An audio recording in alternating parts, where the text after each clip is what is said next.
कालका जी मुख्यमंत्री आतिशी की ये सीट है। पिछली बार उन्होंने यहाँ पर चुनाव जीत दर्ज की थी, 10,000 से ज्यादा वोटों का अंतर था। लेकिन ओखला और मुस्तफाबाद ये दो सीटें ऐसी हैं जो कि कहा जा रहा था कि क्या इस बार कोई बड़ा बदलाव मुस्लिम बहुल सीटों में होगा, तो वो होता नजर आ रहा है। वहां मुस्तफाबाद और ओखला में मुस्लिम बहुल सीटों में बीजेपी आगे होती नजर आ रही है। सिर्फ दो सीटें नहीं बल्कि इसके अलावा जो मुस्लिम बहुल सीटें जहां पर मुस्लिम वोटर्स का दबदबा है वहां पर भी बीजेपी का कब्जा होता नजर आ रहा है। बाबरपुर से आम आदमी पार्टी के गोपाल राय उन्होंने अपनी सीट उन्होंने बचा ली है।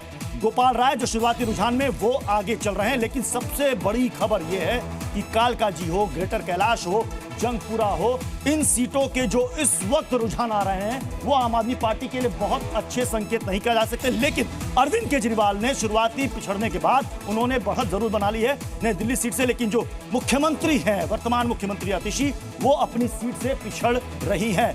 ओखला में देखिए ये बड़ा फेरबदल है। ओखला ऐसी सीट है जहां पर बीजेपी के उम्मीदवार अक्सर नंबर 2 पर रहते थे, लेकिन इस बार बाजी पलटती हुई नजर आ रही है। बाबरपुर से आम आदमी पार्टी के गोपाल राय जो कि मंत्री भी हैं, वो इस वक्त आगे चल रहे हैं। संजीव झा वो बुराड़ी सीट से आगे चल रहे हैं। कि ऐसा नहीं है कि आम आदमी पार्टी के सभी उम्मीदवार हार रहे हैं। कई उम्मीदवारों ने अपनी सीट को शुरुआती रुझानों में अभी भी वहां पर अपना दबदबा बना रखा है। लेकिन अब जो बड़ी तस्वीर सामने आ रही है वो ये है मुस्लिम बहुल इलाकों की बदली हुई तस्वीर। जी हां, इसे बदली हुई तस्वीर आप कह सकते हैं क्योंकि यहां पर बीजेपी का डंका बज रहा है। मुस्लिम बहुल सीटों पर बीजेपी आगे चल रही है, सबको पता है।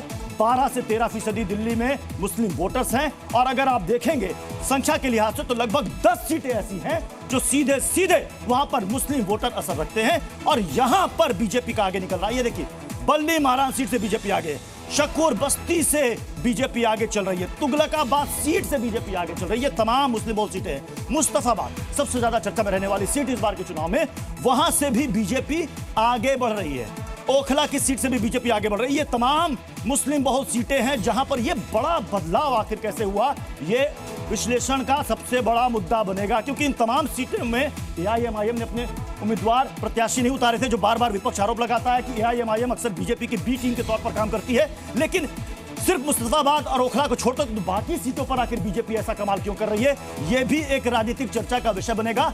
लेकिन इस वक्त की सबसे बड़ी सियासी तस्वीर जो सामने आ रही है वो ये है कि दिल्ली में बीजेपी स्पष्ट बहुमत के साथ इस वक्त सरकार बनाती नजर आ रही है शुरुआती रुझानों में। हालांकि थोड़ी देर में यह नतीजे के तौर पर भी लॉक हो जाएगी क्योंकि बहुत ज्यादा सीटें नहीं है, मात्र 70 सीटें हैं। तो मुझे नहीं लगता कि उसके लिए बहुत देर शाम तक का इंतजार करना पड़ेगा क्योंकि इलेक्शन कमीशन की साइट भी लगातार अपडेट हो रही है। हम आपको सीट वाइज बता रहे हैं, कौन आगे कौन पीछे।